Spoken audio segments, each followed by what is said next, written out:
This podcast is proud to be part of the TalkSport Fan Network. TalkSport.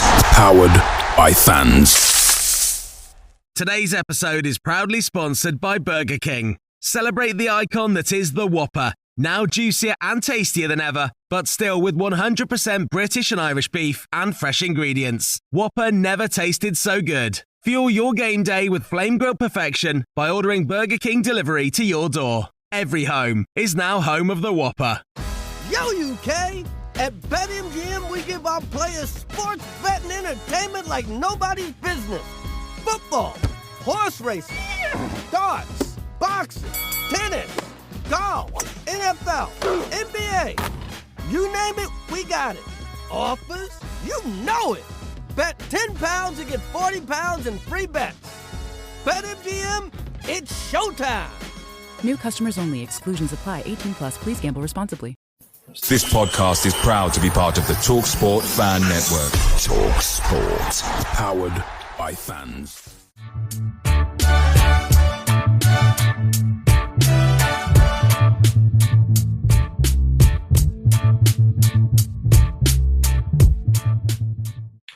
Hi, welcome to a very upbeat and next edition of the Away End. First of all, got to say congratulations, Birmingham City, champions of Division 1. And not just that, now going for the overall points challenge and, or dare we say it, the EFL version as well. Birmingham are definitely on the rise. As we said at the start of the season, this was just the making and the beginning of the reinvigoration of our wonderful club.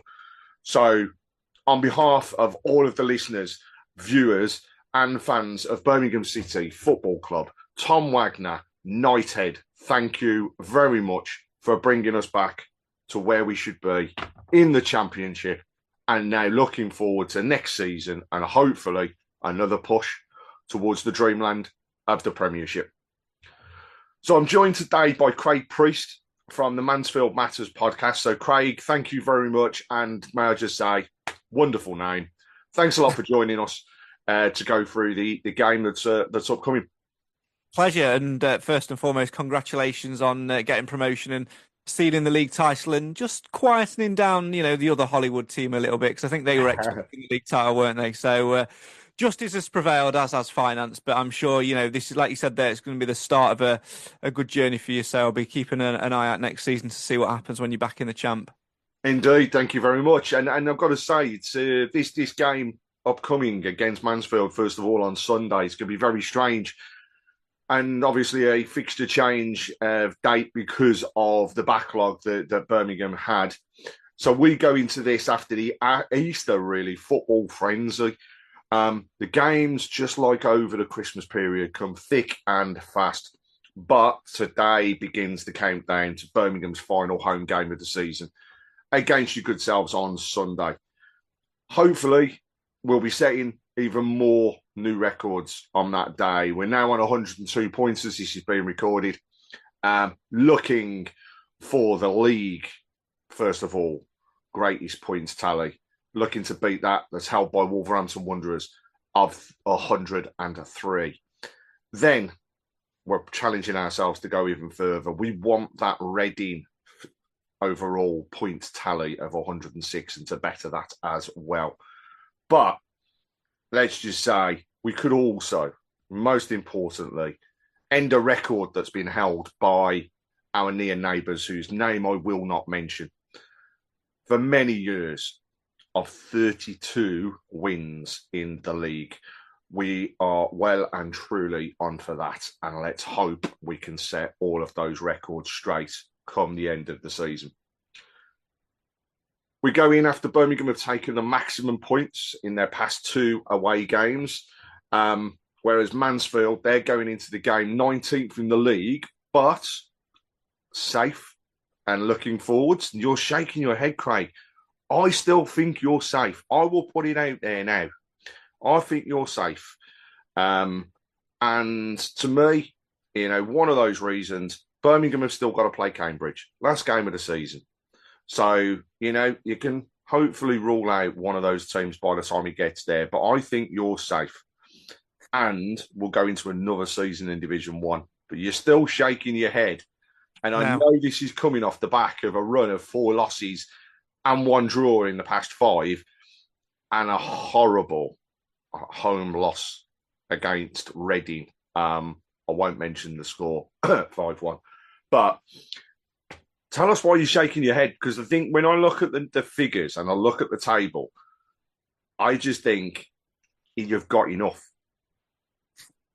It's a frustrating one. It's not just the last 5 games. It's not just Monday. It's not anger from that. It's the way we have completely capitulated since early January. We are absolutely terrible. I would swear, but I'm not going to. We are absolutely terrible at the minute. We cannot score goals. We really struggle to do that. Don't be fooled by scoring 3 away at Rotherham.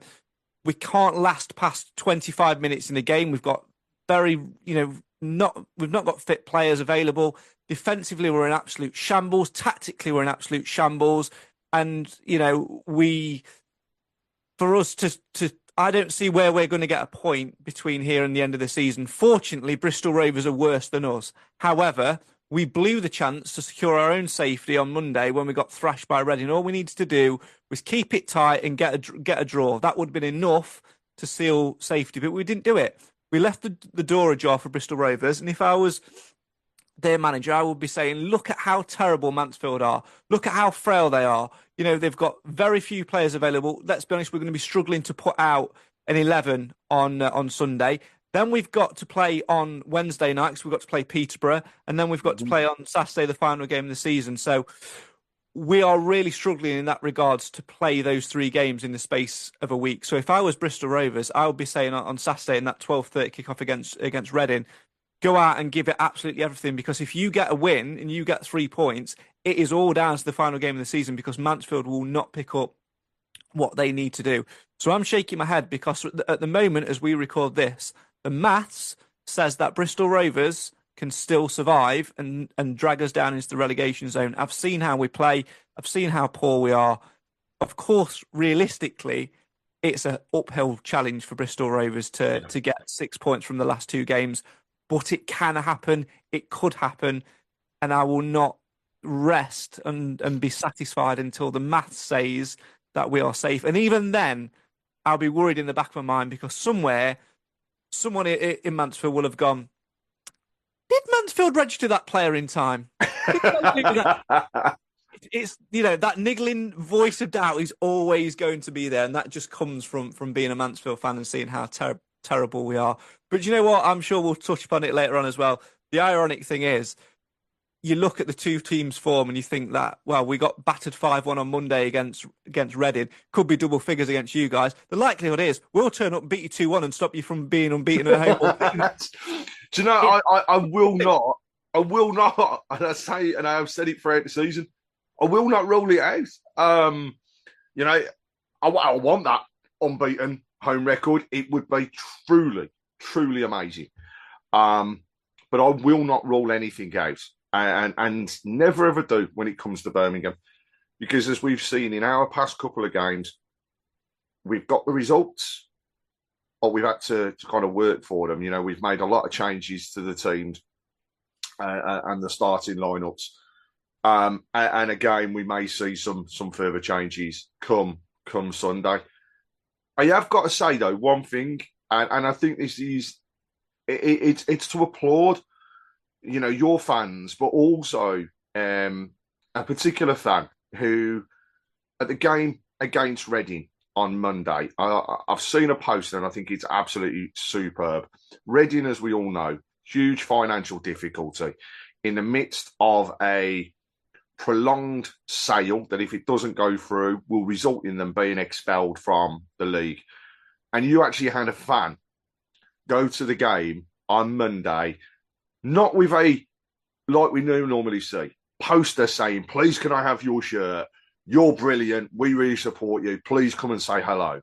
No, it was actually, please don't let Reading leave the league, because they were backing and telling the current owners, go away, let this club thrive, let this club continue. And that to me shows the true passion of football fans, and actually how, despite all of our, kind of competition between ourselves, all the animosity that happens with the local games, actually we are all one big footballing family. So huge applause to that fan. It was absolutely brilliant.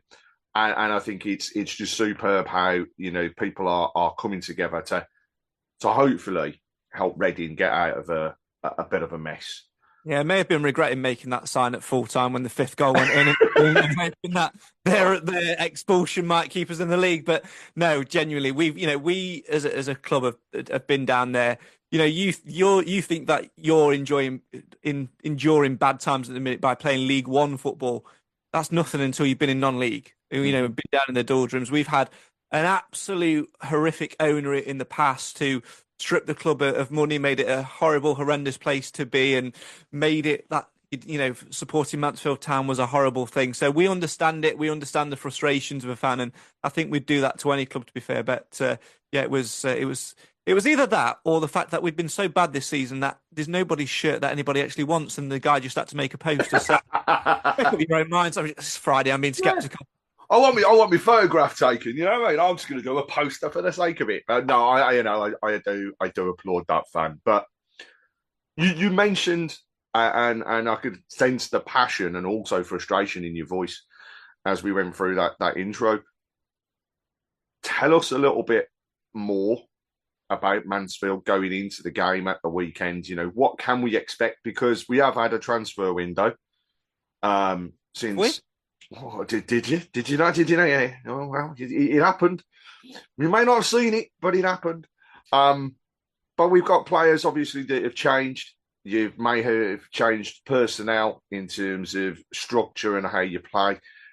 But tell us what to expect from Mansfield come Sunday, apart from what sounds like you might just shut up shop and try and stop us from scoring rather than attacking. It's just been one of those frustrating seasons. I mean, first and foremost, if we're taking a step back and taking yourself out of the moment and taking yourself out of the frustrations and the adrenaline and stuff which comes with it, where we are in the table is exactly where A, we expected to be, and B, where we wanted to be. Survival was the only thing on this.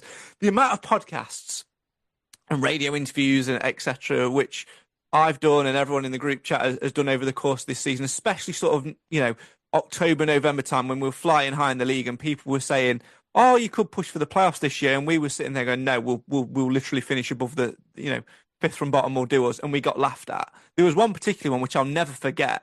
It was a guy who can't remember the name of the podcast, so I apologise, but did like a generic roundup, was trying to do every single club and doing a profile. And he was sitting there going, "Oh yeah, Mansfield should be on for back-to-back promotions this year. You could be pushing on, you could be in the Championship." And me and Clive are there like, what is this guy on? Like, seriously, what is this guy on? And this is when we're probably in the playoffs as well. And we're going, no. We know that at some point we're going to hit bad form and it's going to go absolutely wrong. So in terms of where we are at the minute, it's where we've probably expected to be. We have been massively, massively unlucky by having injuries and suspensions and various things like that. But at the same time, if you swing the pendulum the other way, you have to then question whether or not our recruitment was right, because Nigel Clough likes an older squad. We tend to, if he sees a player who's 42, he's still likely to give him a contract. It's just what he does. And what he's also done is a little bit stubborn. He's a loyal manager, which I don't mind, but it's backfired this season. So at the start of the campaign, we had our captain, Alfie Kilgore, who was, he'd been out injured all the previous season and still wasn't fit enough. He probably wasn't going to be fit enough until January, yet we registered him. Reece Oates, exactly the same. We registered him. So that's 2 registration spots, which we used up for 2 injured players who neither of them impacted anything until sort of late November time. So it was utterly pointless. And I think whilst I applaud that loyalty from the club and from Clough, you could question that had we had those 2 players available or 2 slots available, we might have put more wins on the board. We might have put more draws on the board. We now at this point with 3 games to go, we wouldn't be looking over our shoulder thinking, Bristol Rovers could still catch us and something could go wrong. It could have been done. And then you lose a player like Lee Gregory. But you knew it was going to happen because he's susceptible to injury. Yet we didn't have a backup plan for it. We didn't bring in any other striker of his own because we just put everything on his shoulders. And it worked superbly well, as we saw at our place when he scored that free kick. And the only free kick we scored all season. I think it's the only one he's ever taken. 100% record from free kicks. It's a great record. That's one to take away with you. It is. And we've massively missed his input in terms of experience and in terms of what he brings to the team. And other players like Will Evans, who's again out injured at the moment, have suffered as a part of that. And we've not really recovered. And then you look at the players which we have in reserve. You know, we signed Ben Waine, who's a New Zealand international, apparently, from Plymouth Argyle at the start of the season on loan to sort of try and chip at the heels and come in and sort of be like third choice. Hasn't been given the opportunity, and when he hasn't really lived up to it. And he's fully fit, yet Nigel Clough is very reluctant to use him. He's not actually been involved in the squad for a while. Similarly, you know, he'll rather sort of play square pegs in round holes, and that's probably why it's not worked. So in terms of what you can expect from Mansfield, it'll be a patchwork side. Nigel Clough will sort of get us to Raya, and for the first 20, 25, 30 minutes max, we'll play on the front foot, we'll give it a good go, we'll give you a real game. But all you've got to do is sit back and soak it up, because after 30 minutes, something just clicks and we just crumble. We haven't got the fitness to get through it. And we'll just make silly, tired mistakes and be susceptible to it. And if you even play at a quarter of the pace which you played at our place, you'll turn us over. We are fearful coming into that game, and I think it's been a long time since we've felt that fear. We just know that we're not good enough, and we're limping to get over the line now. And you mentioned square pegs, round holes. So, dare I say, is there a Nigel Clough formation, or is it, as some people used to call it with ourselves, Lee Clark bingo picking for the team? How does it work for him? I call it Christy Pym in goal and then 10 players outfield. And then play where you want, lads. He in League Two, when we got promoted, he favoured a 4-4-2 diamond, but that worked only because we had Davies Keeler done, of course, now at Barnsley, who we sold on deadline day in the summer. Today's episode is proudly sponsored by Burger King. Celebrate the icon that is the Whopper. Now juicier and tastier than ever, but still with 100% British and Irish beef and fresh ingredients. Whopper never tasted so good. Fuel your game day with flame grilled perfection by ordering Burger King delivery to your door. Every home is now home of the Whopper. Yo, UK! At BetMGM, we give our players sports betting entertainment like nobody's business. Football, horse racing, darts, boxing, tennis, golf, NFL, NBA. You name it, we got it. Offers? You know it. Bet £10 and get £40 in free bets. BetMGM, it's showtime. New customers only. Exclusions apply. 18 plus. Please gamble responsibly.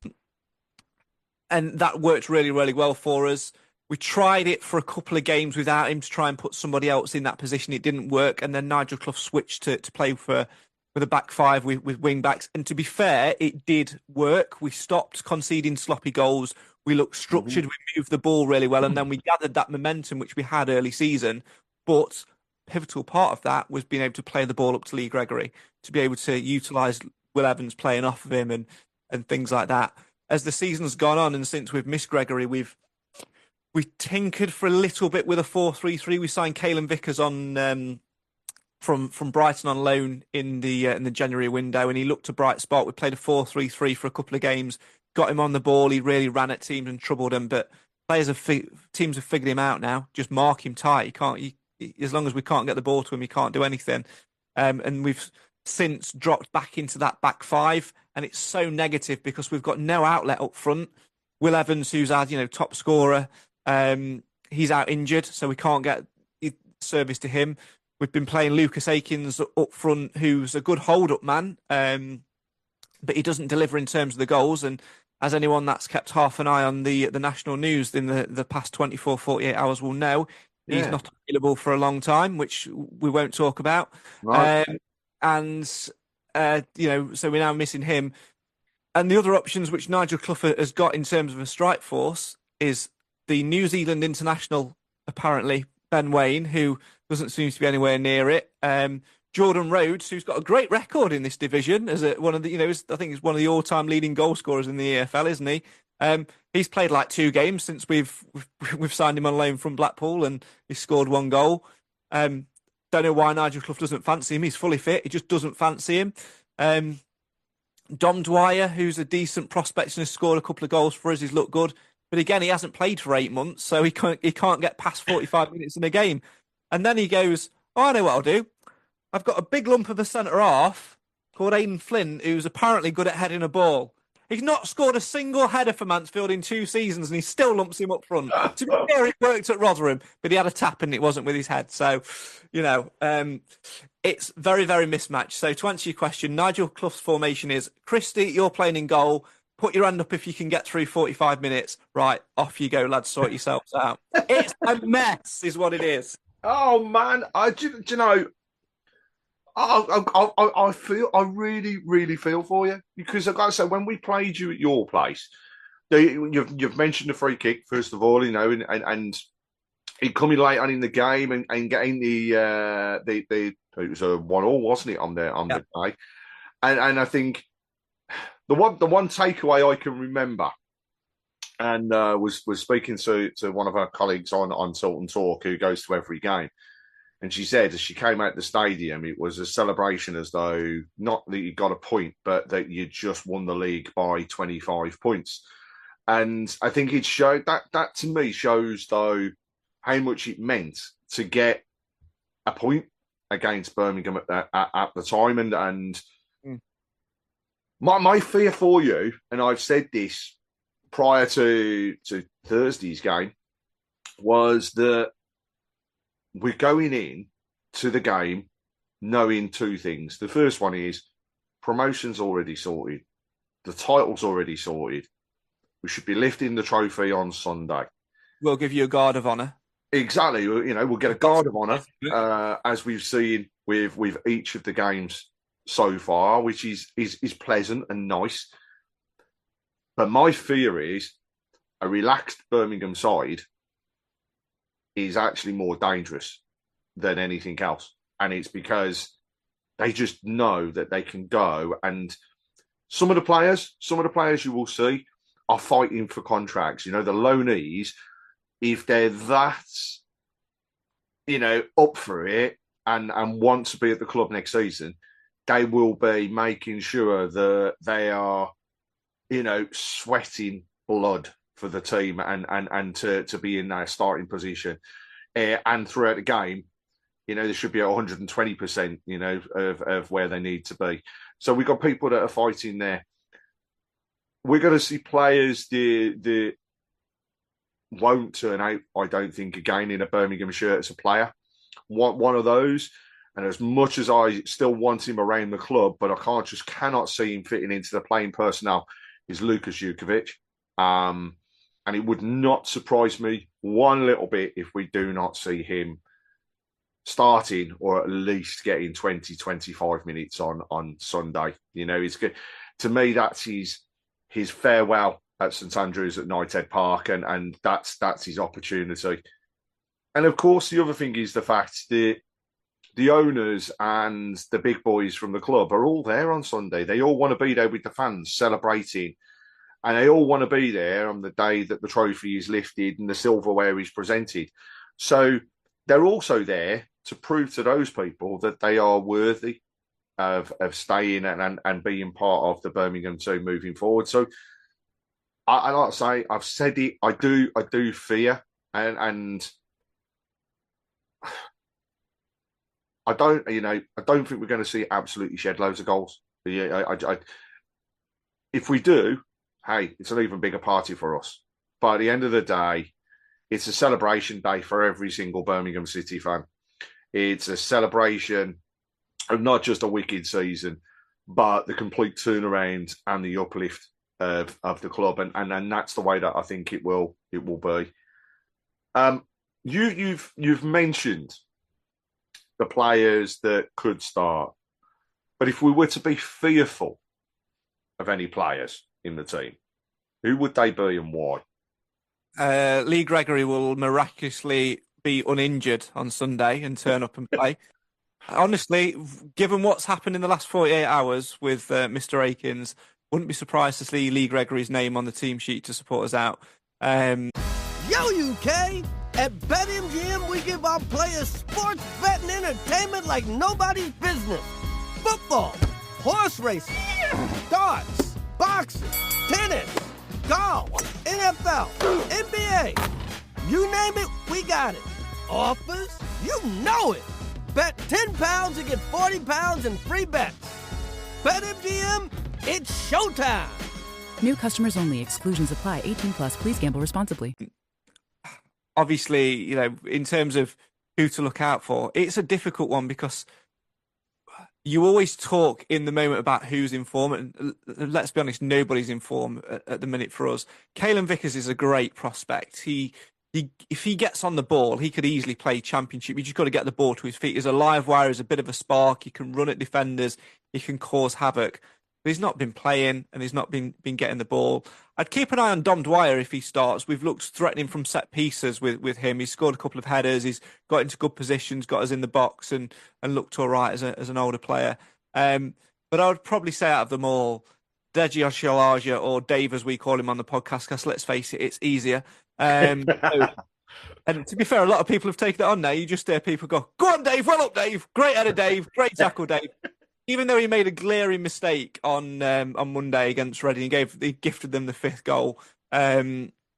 He's a calm defender who's struggled with a little bit of injury this year. He's transitioned from being an attack-minded midfielder to a centre-half, and he's really helped us out a little bit. He's a good, calm defender, and when he gets on the ball as well, he can really be dangerous. So I'd keep an eye on him and Caelan Vickers for me. Cool. So we come to that part where I have to ask you what your head and what your heart says in regards to the results of the weekend. And yeah, just tell us as it is. What do you think the result will be and the scoreline? Well, there's 2 ways that it could go, really, for me. You're looking at the way we've performed, not only in the last game against Reading, but in the previous probably 20 games, we've really struggled defensively. You've got all those elements there of it being a party, wanting to break the points record, wanting to impress the owners, the management to try and get new deals, wanting to impress the fans and, say a thank you to those who have stuck by you in League One and watched you on this journey. It could well be a cricket score. You could well hit 7-8 goals against us. That's not an exaggeration. That's not me trying to be funny. It's just a fact. With the way Mansfield are, we are so fragile at the minute. It's unbelievable. We're like, a glass chandelier waiting for Del Boy to smash, for Grandad to smash on the floor. So, yeah, it could be that. But then there's the Mansfield Town who do Mansfield Town and Nigel Clough things. And that is, thinking back to earlier in the season, yes, it's completely different because we had certain players available and momentum. What we did at our place was the goal that we conceded against you was sloppy. It came from, our own throw. We lost the ball in your half and it came from that throw. It was ridiculous. We got turned over in the blink of an eye. But what we did in that game was match you toe-to-toe and get a goal and really make you work for it. And that was a message to the rest of League One to say that Mansfield Town aren't this little side. It doesn't matter how much money you throw at players. You spent nearly 12, 14 million on one player. We've never spent that in our entire history in terms of, collectively. So what that game showed was that we as a football club are there to compete. We're not there to make the numbers up. And I think that did that for us. Definitely. And what we could well do on Sunday is go into that game and ruin the party, because that's what Mansfield Town do. Imagine winning at home all season, being unbeaten at home, trying to smash the points record, and you're looking at Mansfield and thinking these are easy pickings, and then we turn up and we snatch it 2-1 in the last minute because you switch off. Yeah, that's what I'm going to go for. The other thing that I will also say is we could also be safe before a ball's kicked on Sunday because, Bristol Rovers have got to beat Reading. Indeed. A point's not good enough for them. They have to beat Reading. So if that happens, which it's so Mansfield that it will do, that we are safe without kicking a ball, we have also then got nothing to lose. We've got 3 games to show to a management team, whether that be Clough or another, because that is still up in the air at the minute. We want to play for Mansfield Town and we want to play for you. And also, to the travelling fans, we want to apologise for how SH1T we've been this season over the last 20 games, that we could turn up and bring a performance. There are so many elements, it's up in the air. So my heart says that we will probably lose because of all the permutations around it. But my head says Mansfield Town are there to ruin the party. And it would just be Mansfield to nick a 90th minute winner to spoil it for you. So I'm going 2-1 Mansfield, even though it won't happen. It won't happen. I mean, I just think, I said it at the beginning, it's going to be a raucous party atmosphere, a full house at St Andrews at Knighthead Park. Your last away game. So firstly, I'm expecting some fancy dress. I'm expecting a theme. So hopefully that comes along. I don't think we've got the energy for that this year. We've not got the creativity for that. If we're going to do anything, it will be like crutches and like injury style things, like casts and that, just to symbolise our strike. That could be quite funny to say, actually. But I mean, I go into the just thinking we're on a run. The players have got the mentality. They've got that bite and fight that's in them to say, first task was promotion, second task was the title, third task was the points in the league for that 103. Then they're going for the 106 that Reading set. They're not going to hold back, and I mean, I would not be surprised if we don't see 3, if not 4, but we could score more. We did it against Barnsley. I know Barnsley had 10 men, but we absolutely battered Barnsley. And that was great to actually see at St Andrews. So would I rule out another half a dozen? No, but I think if I'm being honest, 3 or 4 is where I see it. And I just don't see us conceding. I think, the clean sheet is another thing that they want to keep, and that's what will continue. So I'm going to go with a 4-0 win to Birmingham for both my head and my heart. However, I'm not going to lie. I'd love to see 6 or 7. But I wouldn't for you guys, and it's as simple as that. But Craig, thank you very much for joining us on the away end in association with AMG Logistics. It has been an absolute pleasure to talk to you on the couple of occasions this season with our games. And I wish all the Mansfield fans and the team all the very, very best. I really do, and I will stick by it, believe you will be in Division 1 next season and giving it another crack. And I look forward to having a conversation again in the future when either you've got yourself up in the leagues or we're playing each other in a cup. So thank you very much indeed for joining us and going through. And also, thanks for being so honest and passionate around the way things are. It's an absolute pleasure. And I'll just end on this. Congratulations to all of you. Obviously, these are the seasons that we live for as football fans. So make sure you remember this when you get off to a stumbling start and you're not quite getting what you want next season. But I'm sure you will. Enjoy it on Sunday, and please go easy on us because we need it. But also, stay as long as you want in the ground and celebrate, because that means that I can get out of home quicker. Well, they'll be lifting the trophy, so if you want to stay and watch that, you can do. But if not, you'll get away pretty quick. Can't wait. Looking forward to, and good luck next season. Cheers. And, Craig, don't forget, we have got obviously a bit of a party atmosphere, but also there are the fan parks at St Andrews at Knighthead Park. So away fans are more than welcome, especially in the one at the front of the Kop, which is near the entrance where you go. So if you do happen to come down, drop me a text, we'll catch up and we'll have a celebratory beer. So thank you very much indeed again. And keep right on.